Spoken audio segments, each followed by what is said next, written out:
Good afternoon, boys and girls. I decided that I was going to read our anchor text to you guys this week. It relates to our reader's notebook pages, and I figured you guys would enjoy it. And I'm actually going to have the computer read it. So we'll do the Meet the Authors and then the illustrator. Meet the authors, Charles L. Blood and Martin Link. These two authors wrote The Goat in the Rug from the point of view of Geraldine, the goat. Charles L. Blood also wrote a book about Native American crafts and games. Martin Link was once a ranger with the National Park Service in Arizona. Meet the illustrator, Nancy Winslow Parker. When Nancy Winslow Parker was a kid, she looked forward to spring cleaning. That was when her mom put new shelf paper in the kitchen cabinets and dresser drawers. The lucky young artist was given all the old paper to draw on.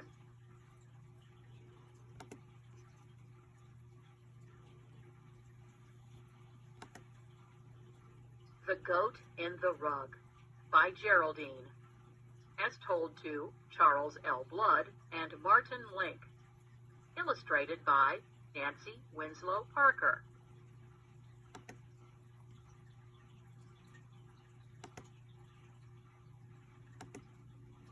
My name is Geraldine, and I live near a place called Window Rock with my Navajo friend Glen May. It's called Window Rock because it has a big round hole in it that looks like a window open to the sky. Glen May is called Glen May most of the time because it's easier to say than her Indian name, Gli Nazba. In English, that means something like female warrior, but she's really a Navajo weaver. I guess that's why, one day, she decided to weave me into a rug.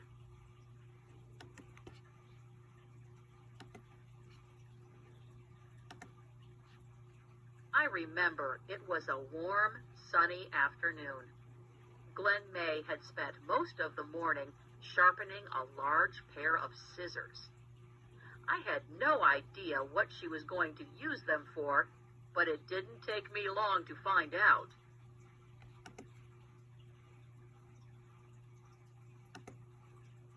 Before I knew what was happening, I was on the ground, and Glen May was clipping off my wool in great long strands.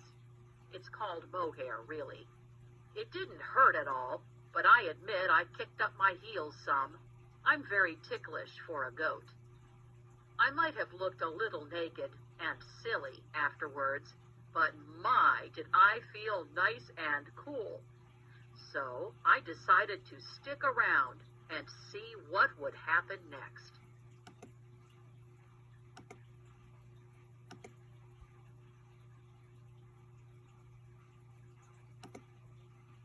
The first thing Glen May did was chop up roots from a yucca plant. The roots made a soapy, rich lather when she mixed them with water. She washed my wool in the suds until it was clean and white.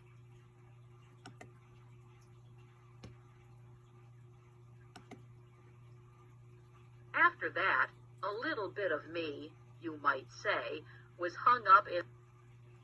After that, a little bit of me, you might say, was hung up in the sun to dry. When my wool was dry, Glen May took out 2 large square combs with many teeth. By combing my wool between these carding combs, as they're called, she removed any bits of twigs or burrs and straightened out the fibers. She told me it helped make a smoother yarn for spinning.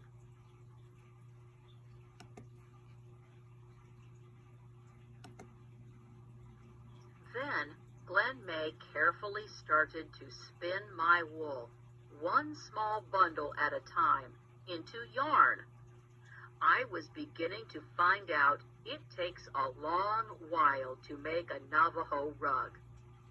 Again and again, Glen May twisted and pulled, twisted and pulled the wool.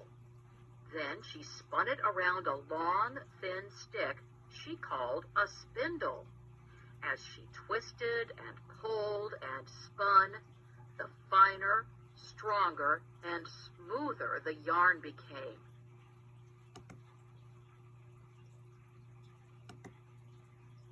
A few days later, Glen May and I went for a walk. She said we were going to find some special plants she would use to make dye.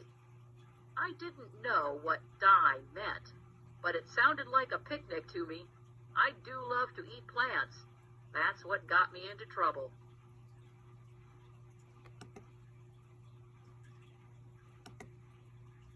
While Glen May was out looking for more plants, I ate every one she had already collected in her bucket. Delicious!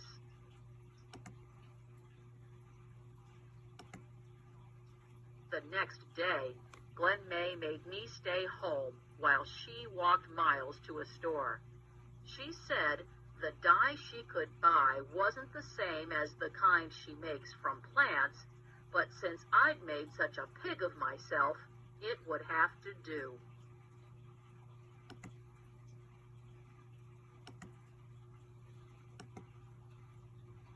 I was really worried that she would still be angry with me when she got back. She wasn't, though, and pretty soon she had 3 big potfuls of dye boiling over a fire.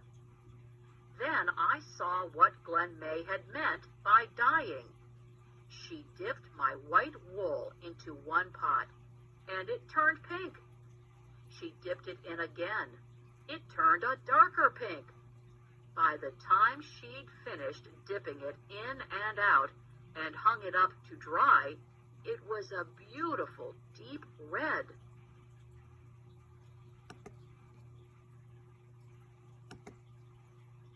After that, she dyed some of my wool brown and some of it black.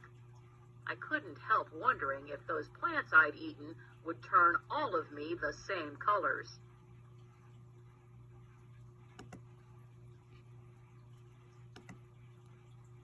While I was worrying about that, Glen May started to make our rug. She took a ball of yarn and wrapped it around and around 2 poles. I lost count when she'd reached 300 wraps.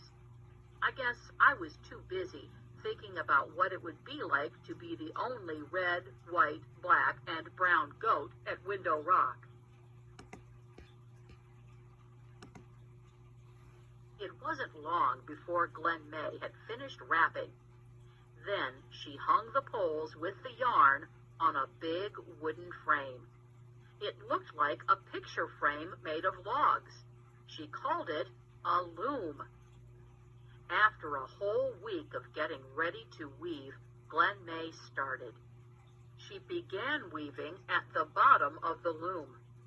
Then, one strand of yarn at a time, our rug started growing toward the top.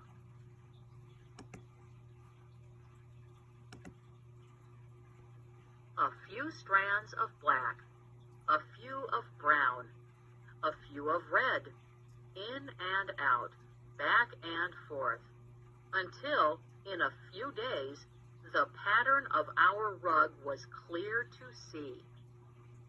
Our rug grew very slowly, just as every Navajo weaver before her had done for hundreds and hundreds of years. Glen May formed a design that would never be duplicated.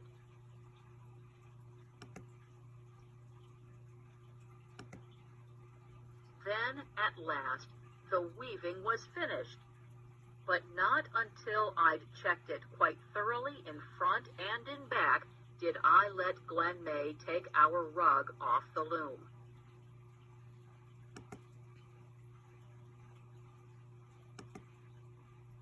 There was a lot of me in that rug.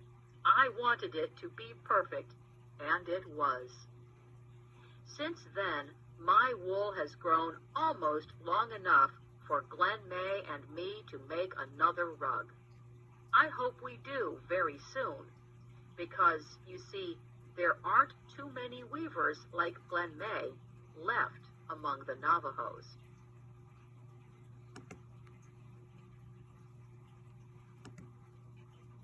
And there's only one goat like me, Geraldine. All right, I hope you guys enjoyed this story, and I will post each week's story, hopefully towards the beginning of the week. Have a good rest of your day. I miss you guys.